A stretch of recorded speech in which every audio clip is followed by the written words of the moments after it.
Mimi nataka nisaidiwe kisheria. Nitafutie ule alisoma nyumba ndio ajulikane ni nani na aseme ni nini ananiuliza. Wamama hao wote wanahangaika kwa sababu ya mimi.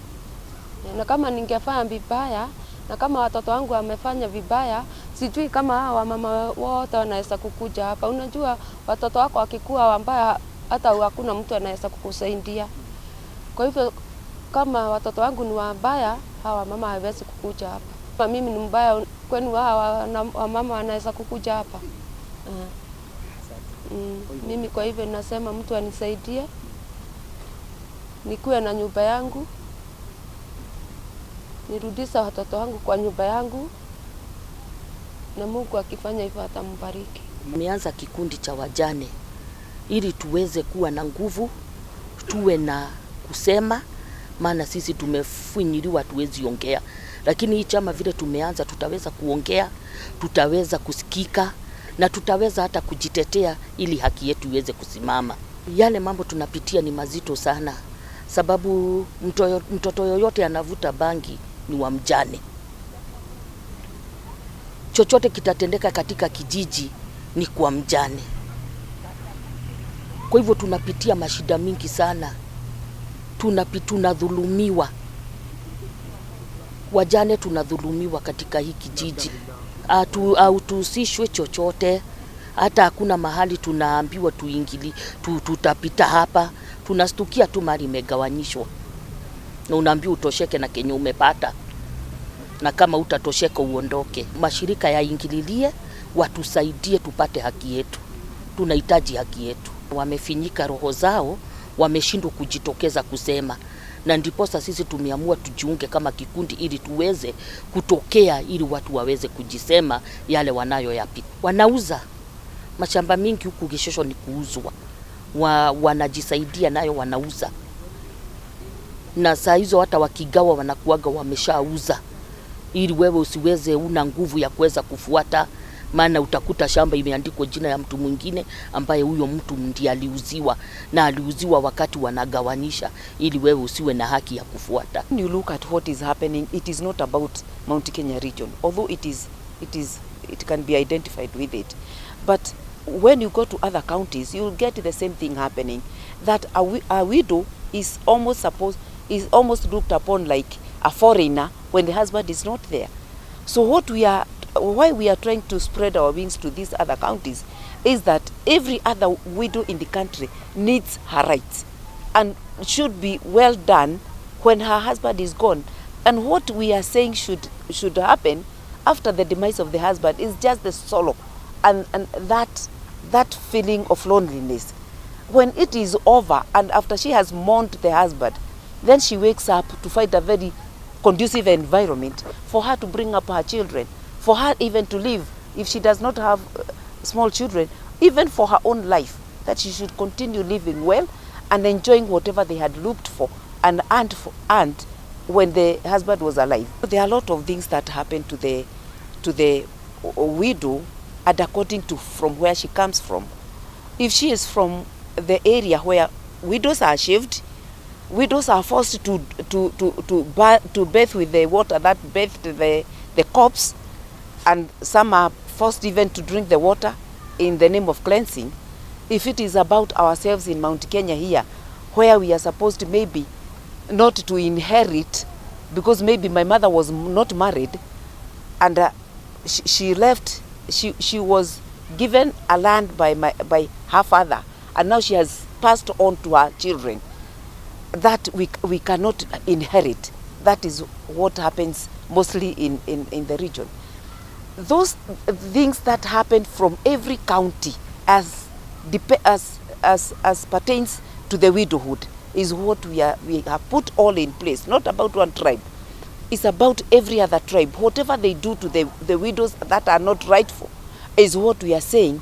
Let it be put into a bill, in that it is defined that the widow that is in Lamu will undergo the same thing as whomever is in Kitare.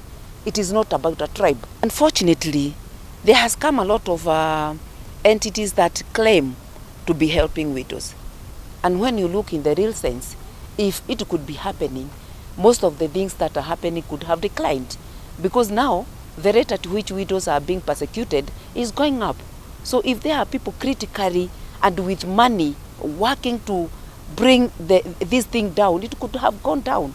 Because if it is about going to cases, if it is about going to courts and engaging lawyers, it could be happening. But now every woman with a case is struggling to get or to pursue a case. If there are NGOs that are, and they are there, and some are very well equipped with money and what it takes, but are they working? For us, we say they are not working. For us, we are pleading with the government, because like myself, I'm on personal levels, I can't do a lot of things. What I have been able to do is giving hope to these women, and maybe calling on what we have done today, calling some few women, come and we give support to this one. But if the government is there for us and identify the efforts that we are putting into helping other widows, a lot of things can happen. So our prayer is to the government that let them identify people, even on personal levels. Let people not come with very clean papers saying we are doing this and this. Let them show what they are doing on the ground. Because what we see now, there are a lot of people who are empowered from very many quarters, but they are not delivering on the ground. Is it now another story of empowering one person in the name of widows? We are following it up, and we thank the county commissioner, because we called on him and he sent people here to come and see what is happening. We are following it up. We just can't leave it. For us, the members are corporate. We have 500 registered groups, and had it not been for COVID, they could have been more. And we are actively in 16 counties. So let them come together. Let them identify what they want with themselves. Let them encourage one another that things are not very bad. Let them also from there bring together their strengths, because they also have got their strengths. In that, like now, they have identified their strengths in highlighting what is happening for us to know. So let them come together. Let them call on us. Let us help them to register with the government and register with us in order that we can be able to work with them. To group them together is to bring them together because they have common problems. And once they are together and they discuss their common problems, they encourage one another. They are able to move further. And within themselves, they come to learn. When this one happens at me, where am I supposed to learn? Therefore, when they work together, they can even be able to report cases. They can work to talk to lawyers to assist them. They are able to assist one another together and grow together. And that encouragement is really good. And also when the help will come, once they are in the groups, it's much better than when they are just at the individuals. And it has become very easy to establish wherever all the widows are when they are in those groups. Like we've come together now, where we had a thought together with the group leaders that we need another umbrella group, which we called Widows for Widows. This umbrella group goes to consolidate all the groups together, have all their population together, and present their issues together with the county government and the national government. And we can be able to be reaching the group leaders within the whole county. This Widows for Widows is made of 60 widows, which are representing every ward of the county. Therefore, that one person who is in every ward will reach all the other groups that are working around. And therefore, we are able to reach all the widows within the county. There hasn't been much policies as per se that are talking about widows alone, but there are those policies that talks about the women, talk about protection of the women themselves, protect the children themselves, protection of the families, and these are the ones that are in that have been ruling on, or which we have been using to protect the widows. But we still insist which the widows are taken as a special group and treated as a special group because of their special needs. Asked me to come to this home is when we saw a story being highlighted of a widow where her house has just been burnt. And we felt it is good we visit the widow to hear what are her issues and to know what are her needs and how we can chip in, and also get a forum to advocate for any other widow. And even before we came, we learned of another one that got a similar attack in Kirinyaga. And therefore it was a good forum for us to advocate for widows and to tell the members of our society, please treat widows with dignity.